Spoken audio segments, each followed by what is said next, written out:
Hello everyone, this is Triple T and today I'm looking at a oldie but goodie. The DX9 carry their interpretation of Rodimus Prime. And first of all, let's look at the packaging. And as it says on the top, "Now light our darkest hour." And it's a gorgeous picture of Rodimus there. The sentinels on the sides. I just love these guys who does the packaging for DX9. It's always amazing. Ah, you got Optimus there. And the Prime Killer. Yes. Ooh. Well, let's get back to him, shall we? His vehicle form is a bit on the small side, unfortunately, but still fits the bill, I think. If we're getting close and look at the detailing, you can see that this guy is full of it everywhere. Really beautifully done, even on the back. You can see these gunmetal gray details, even on the undercarriage. A lot nice details. Really gorgeous, actually. But as you can see, he's a bit on the small side. For comparison, here is MPM 12 Optimus Prime. The scale of these two are quite nice. I think that someone who can sit in there can also sit in there. Maybe. But trucks are supposed to be bigger anyhow, so I'm hoping. And of course, this guy comes with accessories. The first thing that I got in the box is this spludger, the DX9 spludger. And trust me, the first time you transform him, you need a spludger. So I understand why they gave me one. The second thing is, for some reason, Hot Rod's Target Master.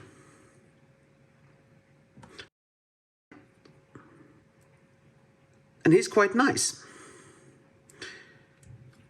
He can move his arms up and down and out to the side. He has a bicep rotation.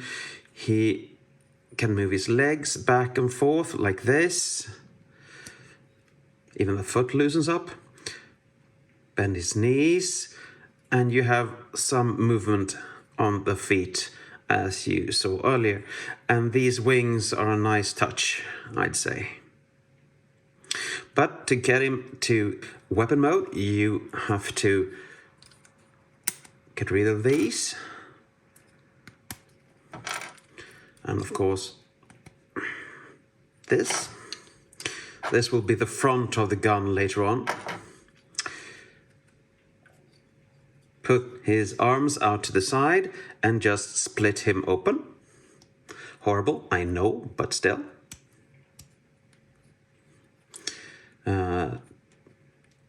Tab his arms together with this little tab here.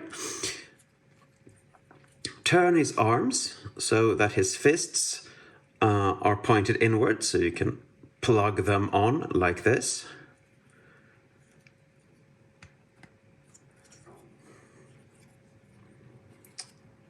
Take one of the feet and just turn it back like that. Take this piece and put it in front like that.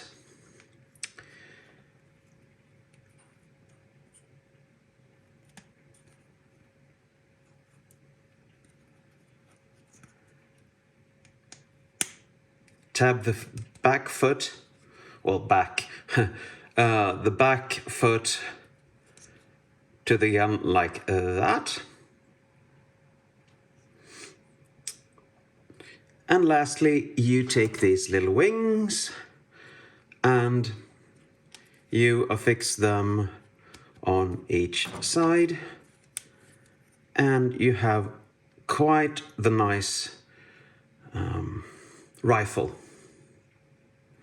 You can also, if you want to, take this foot and affix it to this tab, I think, like that, if you want. But then you lose some structural integrity of the gun, so this is usually better.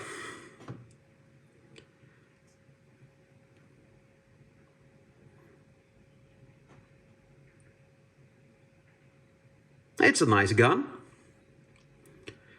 Big gun. And you can, of course, put it on him like that. Now he can shoot everything. Pew! Pew! And so forth. Unfortunately, this gun is a bit too large for him in a robot mode. But still nice. Really nice. He can hold it with both hands, like this, but we'll show that off in robot mode later on. Now, the transformation for this guy is kind of simple, but the tolerances are somewhat narrow. So these pipes, I'm afraid that they'll break every time I transform him, but so far they haven't. And everything tabs in really nice around the car. There is no looseness, no fans toys squeaking. As you can hear, the only thing you hear is the tires, which he can roll on, even if they are squeaky and stiff. And that's because these tires will go inside his legs, and they have to be still, so they don't really move, unfortunately. Ah, he has a gorgeous undercarriage.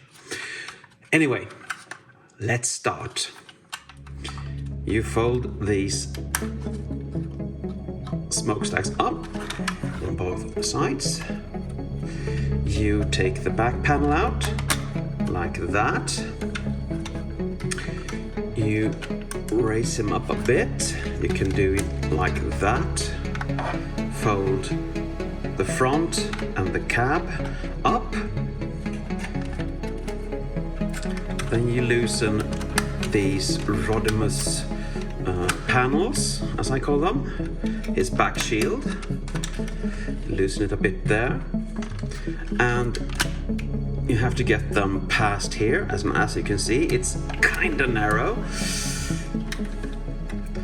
And once you've done that, you put those back and you press them to the back of the Winnebago. Okay. We have to do the same thing on this side.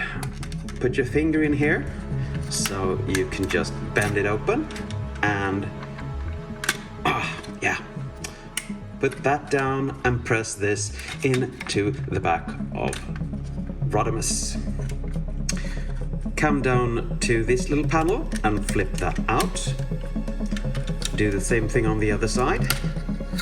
And you got his backpack all loose. And now we can focus solely on the legs. You detach those there. Right there. You fold them out and you put them in like this. And this is why the wheels, or I assume this is why the wheels are kind of stiff, so they won't be rolling in robot mode. You turn the leg around and you turn the front of the leg down, tab it in, and then you get the foot, and this is where you need a splutcher. Like that, and you turn the heel out, and that's one leg done. Okay, let's go over to the other side, shall we? And see if I can get this out without a splutcher. Yes, I could. Good for me. Okay. Now we have two legs done. I think he can stand even. No, not with that backpack on. Okay. Press up on the bonnet from on the underside and split the arms. These are going to be out for quite a while because now we come back to the back of the Winnebago. You fold this Winnebago part up, the sides in like that. You turn that downwards. And then we can fold this bit down to have some more room to do things. Like that. I folded this down. I'm gonna turn this around and I'm gonna move it up. And no, before I move it up, I have to split these two. This actually tabs into that one and it's quite snug. There. I got them split. Turn that upwards so it's deeper into the backpack. Turn the cockpit in. And now we're ready to secure these tabs. It's so hard to show on camera. These tabs from the backpack into the chestial area right here on both sides. They're kind of snug, like that.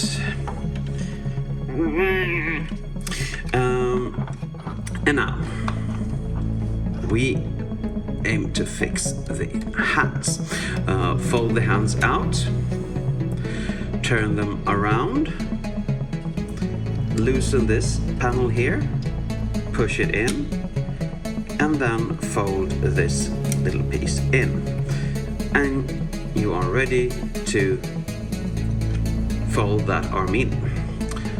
But we take the other arm first. We take this, like that. I forgot the hand. I'll put the hand, turn around, push this in, tap this in, like that. And now we only need to push these in, and these are quite snug. I have to be honest with. They are quite snug. That tab is going in that slot, and you have to fold it right there and not in there. So you have to be aware of what you're doing at all times.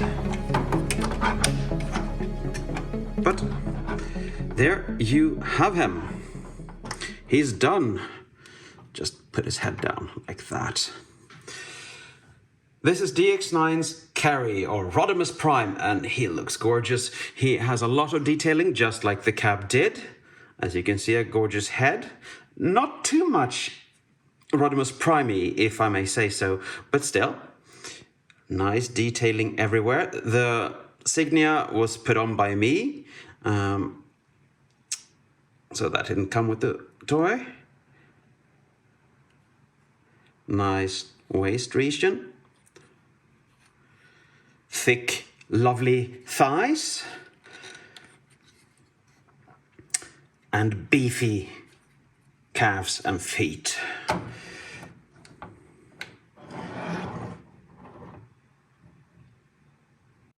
And of course, he can hold his gun, but this is quite cumbersome, so we have to do a bit of transforming, I think. Open his hands. Like that. Turn that down. Put it in. And yes, he can hold his gun. But if you put it the normal way around, his shoulders gets in the way, unfortunately. And there's no way getting around that if you don't have his arm stretched out, of course. But then the gun is too heavy, so it droops down from his hand, even if you close it even tighter. There is no peg or anything like that, so it's just a little normal Hasbro-y thing to plug it in with, unfortunately. Okay, let's look at articulation for him. His arms can do a full 360, but will hit the wings. You have an elbow rotation, and you have a single jointed elbow that gets you less than 90 degrees. His head can do a 360, like that. Ooh, where am I? I'm all dizzy now. Waist rotation on a soft ratchet for some reason. The solution with the legs are quite ingenious. There are no flaps or skirts. They're built into the legs. And you get a good back kick and frontal kick as well. He can do the Van Damme. Oh yes, he can. And you have a single knee joint above 90 degrees. And his foot can tilt, not really go up and down, but for transformation you can push it upwards. So maybe he can take a step back or something like that. And as you can see, he's standing badly now. His form is not too good when I'm playing with him. But as you can see, you can probably pose him in any way you want to, and he still looks good and stands up. But let's get him standing in a nicer pose, shall we? And as for comparison, let's bring his nemesis in.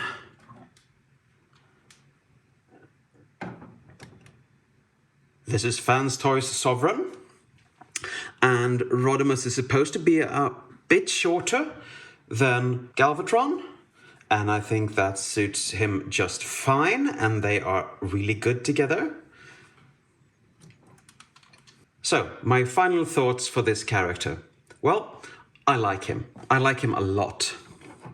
But as you can see, this tends to be in the wrong position. There, I made it.